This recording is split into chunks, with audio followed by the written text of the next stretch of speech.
All right, guys. Our next guest is an absolute MMA legend. His accomplishments include holding UFC titles in two divisions, being a part of the UFC Hall of Fame. The Wrestling Observer named him the most valuable fighter of the 2000 to 2010 decade. When he's not kicking ass in the ring, he's kicking even more ass on the screen, being a part of the iconic Expendables movie with his buddies Jason Statham, Sylvester Stallone, Terry Crews, and many more.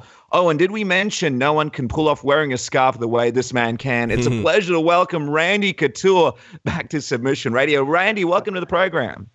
Thanks. I can't believe it. I forgot my scarf today. What the heck? Nothing like a reminder on Submission Radio. We've missed having you on. We appreciate it, and congratulations are in order because we saw the other day that you confirmed Expendables 4 will begin filming during the summer. So a lot to celebrate there. Tell us, how's it feel to be stepping back in another Expendables movie with all your good friends? You must know them pretty well by now. Yeah, I'm actually very excited for a couple of reasons. Obviously, it's a great group of guys to work with and hang around. We have an absolute blast making the films. This one's being written by Sylvester Stallone, so always excited to see what he comes up with in the direction we head. He wrote the first one. The second and third were written by some different folks. I'm excited to see what Sly comes up with for this one, who we add, and what direction we're headed. Yeah, absolutely. I mean, Sly has a history of writing some really good movies, and I think he's probably got a good idea of the story arc and where he wants this one to go. So that's very exciting. Now, the big problem with Expendables 3 was that it got leaked, which affected the box office numbers and almost kind of led the fourth one to apparently not to be almost made. What did you know about the situation? How badly do you think the leak kind of hurt the movie's performance at the box office? Well, I think it definitely hurt them at the box office. It's hard for me, obviously, to understand or gauge how much, but to have a theater quality version of your film 3 weeks before it hits the theater on the black market was pretty significant. It was the first time we've done a PG-13 version of an Expendables, but that should have only increased box office numbers, not decreased it. So I like the third one. I think the third one had a lot of heart and soul. I think it obviously needed that if it was going to be a PG-13. I felt good about it, but yeah, it was kind of freaky to see it get pirated the way it did. And I never did hear what happened. I know they were trying to track down how and where, and it got leaked. And I never heard if they found the culprit or figured out how or where it came from. They're always very, very careful with those things when you get pre-screenings so that they want us as actors who are going to be doing media to be able to see the film in its finished product, so we know what we're talking about. And it always certainly raised a red flag for me. I was like, man, I hope it didn't somehow get hacked from my computer or my stuff. But they watermarked those, so I'm sure they'll be able to track it, figure out how and where it came from, and hopefully, hold somebody accountable for that. Just quickly, on this new one, do you know what rating it will be? Is it PG-13 as well, or are you guys going back to the old one? I'm not sure. I have not heard. Obviously, probably be able to figure that out within the first couple pages of the script. But the script's not done to my knowledge.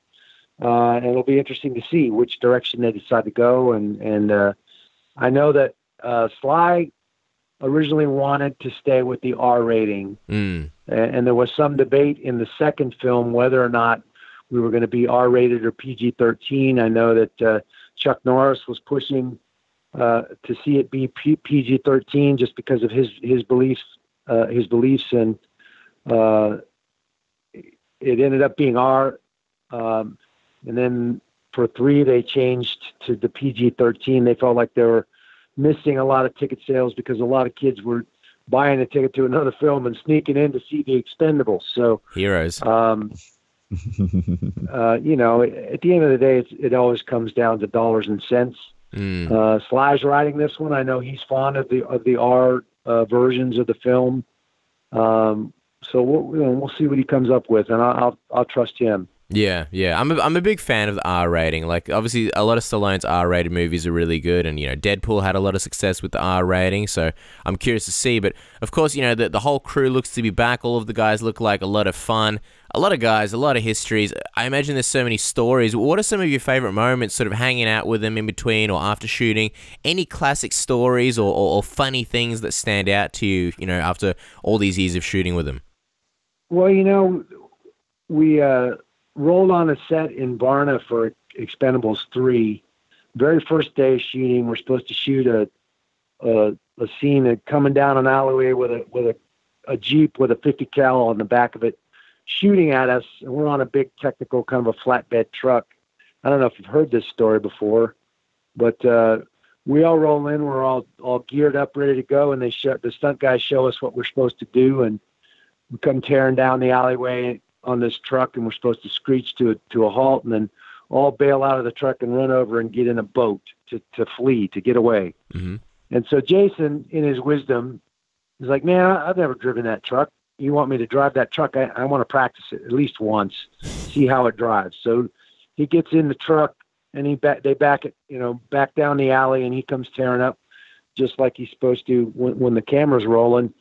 And when it goes to, come to a screeching halt, and the brakes go out in the truck, and Jason goes right off the pier and into the water. Whoa. We're all standing there watching. And here he goes. He goes right over 2 cameramen and a camera and into the water. All of them go in this truck. And we're all just standing there with our mouths wide open like, did that really just happen? And, of course, Sly pulls out his iPhone and starts filming.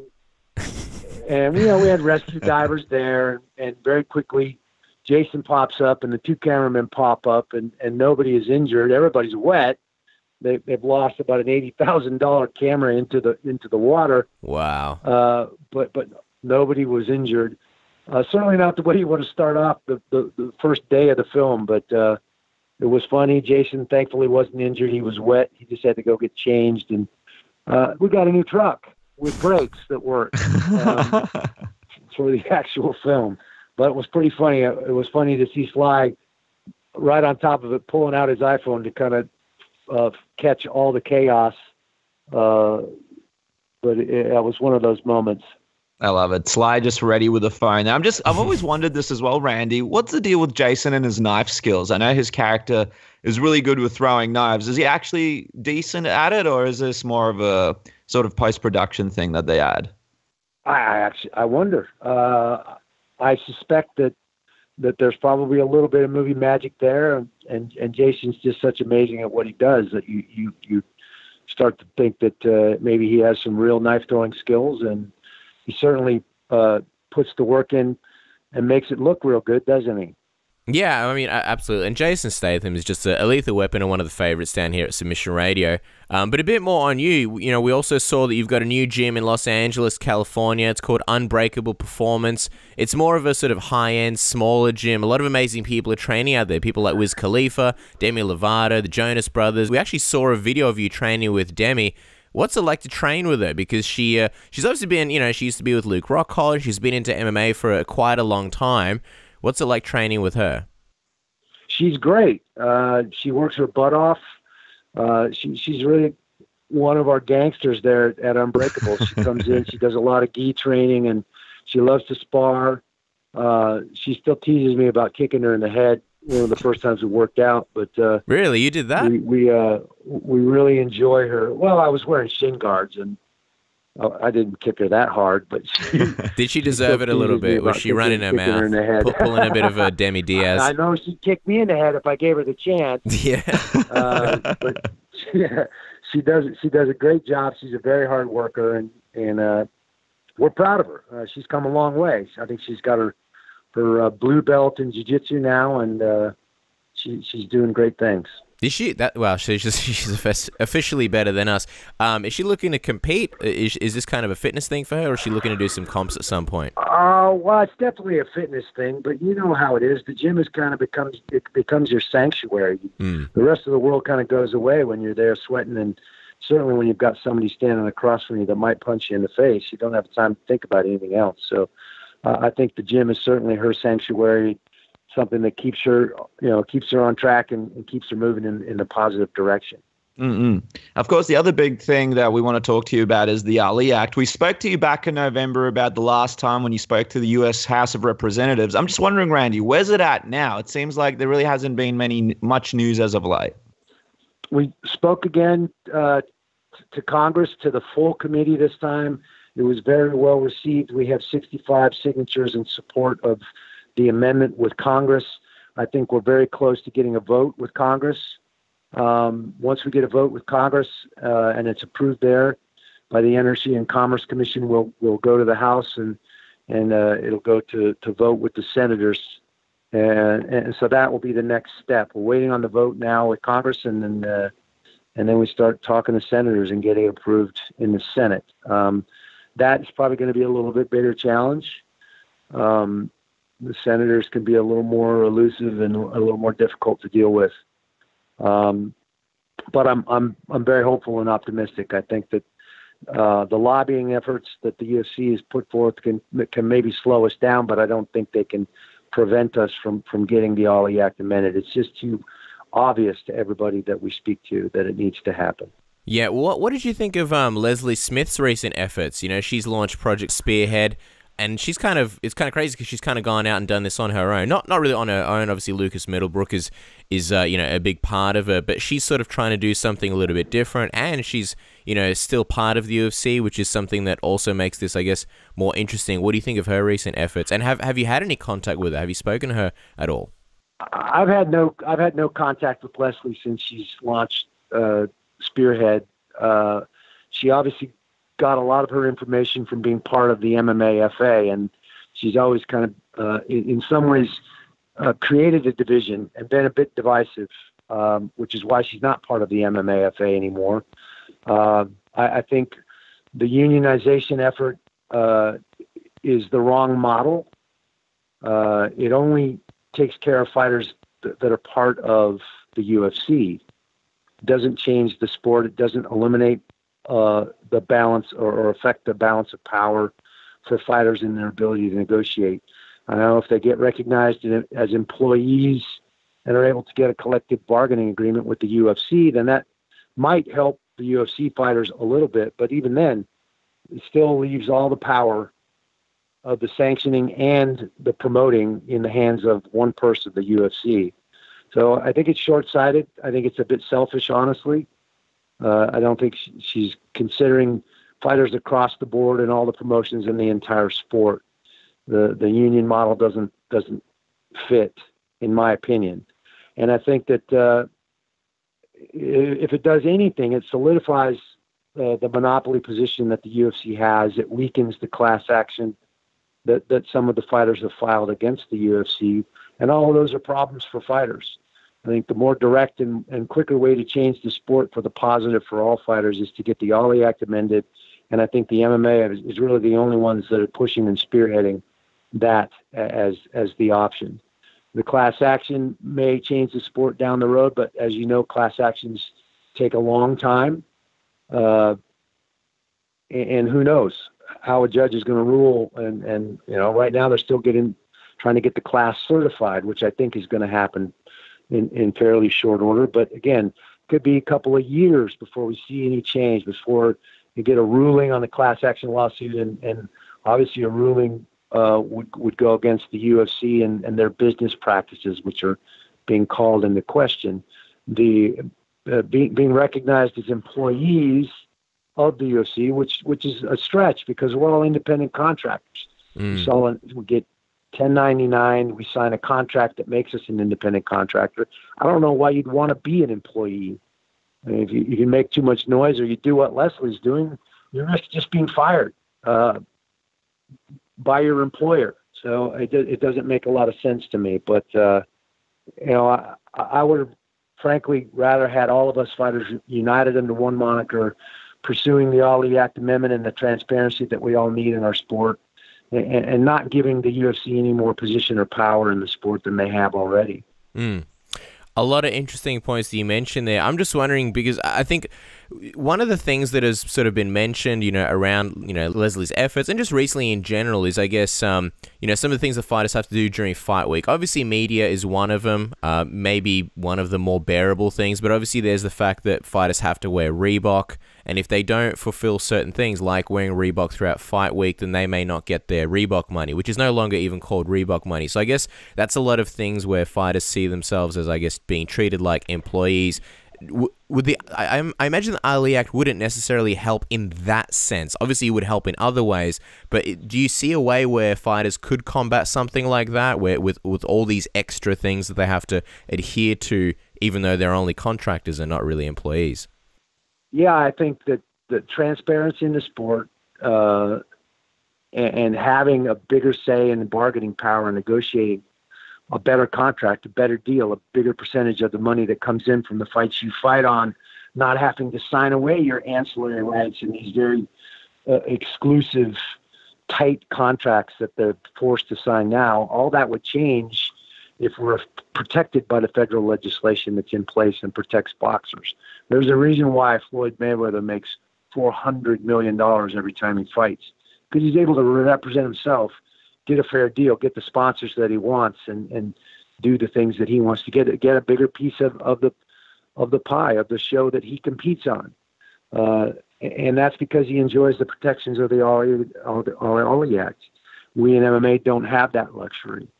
So we are forced, if we want to be ranked and fight for one of their titles, we have to sign a contract and give away a whole bunch of things, which is bargaining power, negotiating position, in order to be part of that promotion. And that's where the flaw in the system is right now. And I think it's interesting that you mentioned Floyd Mayweather. We all saw the money that Conor McGregor made by having the boxing match with him. And now McGregor is kind of one of the only fighters in that position of power where it looks like the UFC would sort of consider anything to have him come back, even maybe co-promotion and stuff like that. I was wondering, has anybody from your group tried to reach out to McGregor? Do you think getting him on your side could be a big benefit because he holds so much power currently in this MMA world? Because you think this Ahly Act passing would be, possibly the best thing that could happen for him. He could be making double, triple, quadruple what he's going to be making in the UFC if he comes back. Well, I mean, obviously he helped us. He's a poster child for why we need the amendment for mixed martial arts. It'll be interesting to see if he comes back to MMA. There's been a lot of rumors and a lot of talk. If he's been stripped of both his titles. Is he going to come back and fight again? What's going to happen? Who's he going to fight? And the big question, what's he going to get paid? After just getting paid $100 million for a boxing match, even though it was just an exhibition and not for a title, what's he going to get paid the next time that he comes back and fights in MMA under the UFC moniker? Why would he expect to get paid any less than he got for boxing? And I can guarantee you they are not going to give him that kind of money. So again, why? What's the difference? Where's the flaw here? And it's all these things that I've been talking about with regard to why we need to be protected by the federal legislation. There needs to be transparency in our sport. The exclusive contracts need to be eliminated. We shouldn't be coerced into giving away all these things in order to be ranked and fight for a title. I should be able to know how much money is made off of any show that I fight in, so I can negotiate for my share of that, my portion of that. Certainly, as if I'm Conor McGregor, he probably feels like he deserves a bigger piece than certainly 15% of it or 17% of it, as he's the guy putting butts in seats and having people sell pay-per-views. So all those things are brought into question by what Conor's done so far. We would love, obviously, to have him involved and testify or be involved in pushing the Ahly Act through. He's aware of us, but so far he's been very focused on his own deal and doing his own deal. So it'll be interesting to see how that shakes out for him. A lot of interesting stuff there. Randy, just quickly before we let you go, I want to cover one thing, and that's, of course, the heavyweight division. Used to be your division, the division that you ruled for a long time. Of course, there's a big super fight at the moment, Daniel Cormier versus Stipe Miocic. But just wondering, what do you make of, obviously, the state of the heavyweight division and the current champion in Stipe? Well, I like Stipe. I like watching him fight. I think he's got a great fighter IQ. He shows he's savvy, he's smart.